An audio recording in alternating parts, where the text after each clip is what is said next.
Ultimately, your keynote speaker, Jules Miller, partner of IBM Blockchain Ventures and co-founder partner of Pros Ventures. Good luck, everyone. All right. Hello, everyone, and welcome to our panel on FinTech and innovation.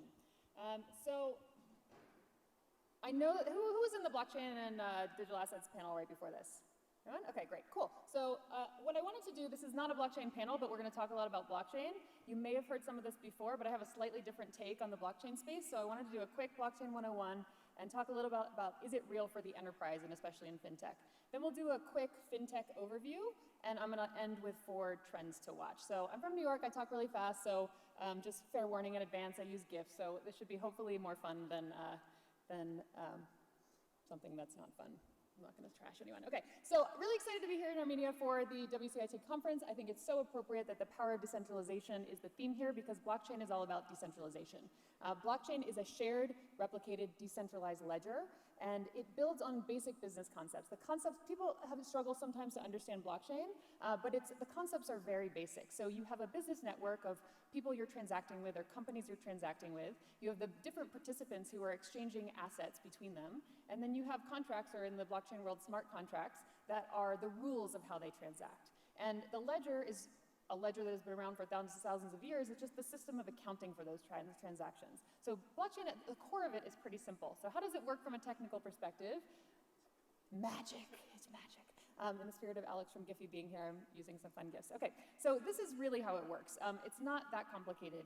Someone logs a transaction and it involves some sort of digital asset or a digital version of a physical asset, and the transaction is broadcast to a variety of peer-to-peer network of computers. Then those computers, cryptographically, have some sort of consensus mechanism, and there's a lot of different ways to form consensus, and so I'm not going to get into proof of work, proof of stake, et cetera, but there are different ways to form consensus, and then once you achieve consensus, there's a new block being formed, and it's logged on the ledger in a way that is permanent, it's immutable, and it's there forever. And then the transaction's complete. So this is kind of very core, basic blockchain. The thing I want to emphasize for those of you who are in the other panel or who only focus on maybe cryptocurrencies and public chains like Ethereum and Bitcoin, there are really 2 types of blockchains, and it's important to understand the difference. The one that people mostly start with is the permissionless or public chains, meaning the Bitcoin and Ethereums of the world, and anyone can join those. It's anonymous or pseudonymous, and anyone can view the transactions. You might not see what the transaction actually is, but it might be hashed, but you can see that a transaction occurred.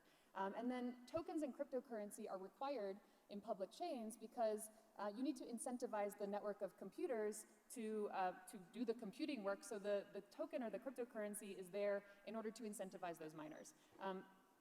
Most of the time, at IBM at least, we believe that that is not necessarily appropriate for enterprise. So we started out working with Ethereum, and then we ended up creating Hyperledger with the Linux Foundation. It's all open source, so we focus mostly on Hyperledger. There are certainly other permission networks, but the difference with permission networks is only those with permissions can join. You know the real identity of the participants. There's no need for mining in tokens, although you certainly can have tokens.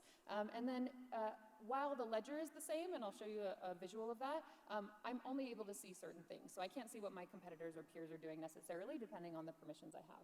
So very simple landscape, just so you can kind of see what's going on here. So the crypto with permissionless or public chains are the Bitcoins and Ethereum of the world. There are no public chains that do not have a token, because you have to have a token in order to be on a public chain and incentivize those miners. The permission networks, there are cryptocurrencies or tokens specifically built on permission networks, like Stellar and Ripple.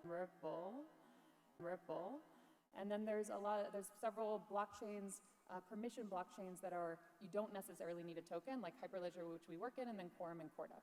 So that's just a quick landscape. And just the visual that I mentioned here is that the problem is that when you're working in a business environment, you're doing business with a variety of people, and you're doing point-to-point transactions.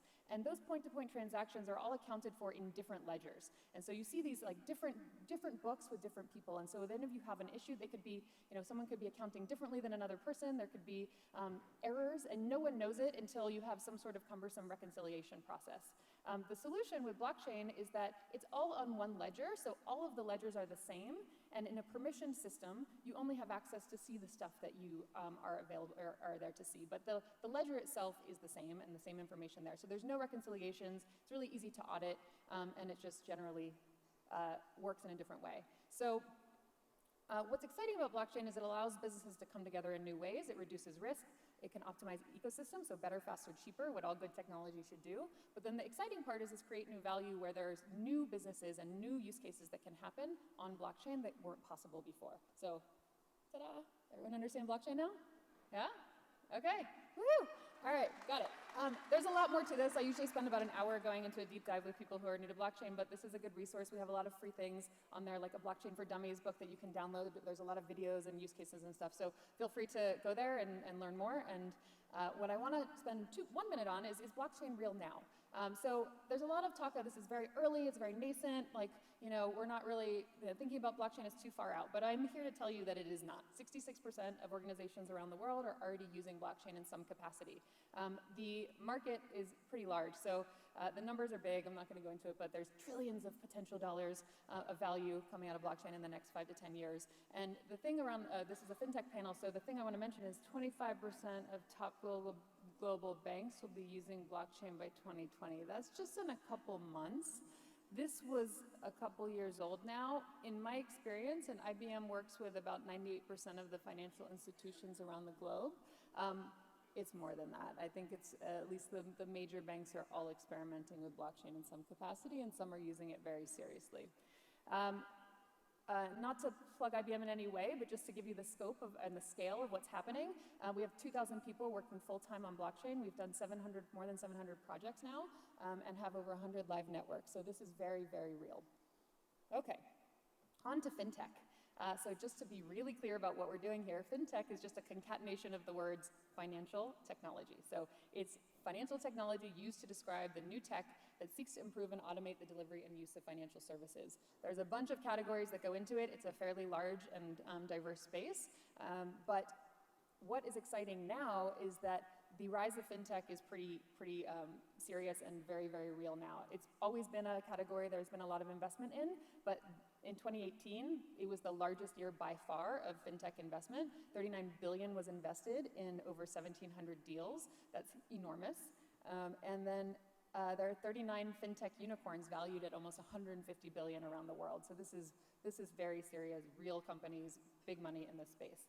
One of the things I want to point out here, though, is that somewhat unusual is that there are a lot of corporate venture arms investing in the space too. A lot of the banks, corporate venture arms, and then even broader than that. So about a third of the global fintech deals are including a corporate investor in some way, and 82% of the incumbents are planning to increase their partnership with fintech companies, whether through investment or through other partnerships. So this is an area where the startups are not necessarily trying to kick out the incumbents, they're really working together with the incumbents. And so I want to leave you with 4 trends. And you've heard some of these before. Uh-oh, it's going on a crazy... We'll go back here, okay. The previous panel talked a lot about cryptocurrencies, and we're not gonna do as much here on that, but just like this is the natural evolution of money, right? Back in the day when paper money was radical, right? And then credit cards and like things like PayPal were very crazy. Like cryptocurrency is just the next generation of that. It will continue to mature and be more normal. What I think is more interesting, especially in the enterprise space, is tokenizing the existing capital market structure. So we're working with a really interesting company. So you can tokenize stocks, bonds, commodities. We're working with, as one example, a startup called Securitize, which is tokenizing corporate debt. IBM issues something like $13 billion of corporate debt a year, and tokenizing it makes it better, faster, cheaper. There's a lot of benefits to it. We're starting with commercial paper, but we're expanding pretty rapidly from there. Tokenizing assets for fractional ownership is really interesting. So anything of value you can tokenize in a way that you can cut it up into little pieces, and new investors can come into the market. So the picture on the left is Andy Warhol's, I think it's called 14 electric chairs. This was one of the first pieces of art that was tokenized. This allows people who might not be able to afford a Warhol get a piece of it as an investment. The same thing happened with the St. Regis in Aspen. That was tokenized. There was a fun story with the Plaza in New York where, if any of you watched the American version of Shark Tank, Kevin O'Leary was involved in that one, and it completely blew up and did not happen, but it was a really interesting and very high-profile example. I've looked at a lot of companies, startups who are doing stuff in this space. My favorite was comic books. I had no idea how valuable comic books were, but it's valuable enough to tokenize and fractionalize. This gives new investors an access to things they wouldn't be able to invest in before, and also creates another, more liquidity in the market. So tokenize all the things, all the things. Okay. Second trend is open banking, which is leading to the rise of RegTech. So new regulations around the world, but especially in the EU and UK, and we can talk about this a little bit on the panel, are requiring banks to open up their APIs to customer data. And this is good for the consumer. It increases consumer protection, but what it also requires is additional regulation and regulatory compliance. So the tech, and so here's actually a good landscape of a lot of stuff that's happening around the world. So not only are the tech startups need to comply with this, and there's actually a whole bunch of, there's a whole ecosystem of RegTech startups who are being built to create compliance for these things, but also the financial institutions are investing in and partnering in RegTech. So again, you can see the investment trends more than double year-on-year investment upswing in RegTech investments. And what's interesting about RegTech, it incorporates all the buzzword technologies, right? So it incorporates AI, data analytics, blockchain, and robotics are all major parts of the RegTech ecosystem. And so it's a really interesting way some people categorize it as fintech, some don't, but I think it's part of it. It's a huge part of the ecosystem. Third trend is digitization. So there was a little bit on the other panel talking about land leases. This is one of my, or land titles. This is one of my favorite examples because it's so ridiculous, is that when you are doing things like mortgage-backed securities or HELOCs, home equity line of credit, in order to verify the authenticity of that land and the title, it's still a paper-based system for the most part. So when a bank or a fund is originating and securitizing a loan, they need to go to each individual county to get verification with a paper-based system of the land titles. So there's a lot of friction in verifying ownership, and it makes no sense. But the counties don't necessarily have the motivation to do this. So there's an interesting startup called Figure. The founder is Mike Cagney, so former founder and CEO of SoFi. And so they're doing HELOCs, home equity line of credit, and they have a separate company called Provenance that they spun off that is specifically focused on digitizing and working with the counties, each individual county, to digitize the land titles and to get them prepared to be originated and securitized as a loan. This is a lot of hard work, and it also shows that fintech is not just a financial services company. They've got to work with government, with startups, with a whole ecosystem of participants, which is great for blockchain and other new technologies. All right, the last trend is digital identity. This is a government example that we worked on with the state of North Carolina on a digital identity system, but I think it's a good example and shows you the power of a digital identity. So they were giving all government employees at first, and then eventually all the residents of the state of North Carolina a digital identity. For the government employees in particular, there was a lot of friction with logging into the variety of systems that they needed to log into to do their jobs. And so the digital identity prevented that friction, and you didn't have to remember crazy passwords and things that change every 4 months and all of that. Where this became really meaningful for them was in emergency response. So unfortunately in the US, this is becoming more and more of a problem where we have active shooter situations. And this is not something that happens every day, although it might seem like it in the news, but the government workers weren't logging into those systems that they needed to respond very quickly on a regular basis. So there was friction, and every second counts in these types of situations, and so there was friction in logging into the systems, and therefore it was leading to more devastation and more destruction. So with a blockchain-based identity system, it gives you those critical seconds back. In the financial services space, the obvious example here is KYC. So know your customer, authenticating people before they do something like buy a security can be done in a way that's much more efficient than the current processes. We also did a project with the state of Delaware, where in the US is where most of the corporations are incorporated. They were having issues where companies were issuing too many stock certificates that they actually didn't have the right to do that. So when you tokenize when you create digital versions of the stock certificates and then put them on a cap table, you reduce the risk of over-issuing stock. And so we worked with them on that, and then with UCC filings for debtors.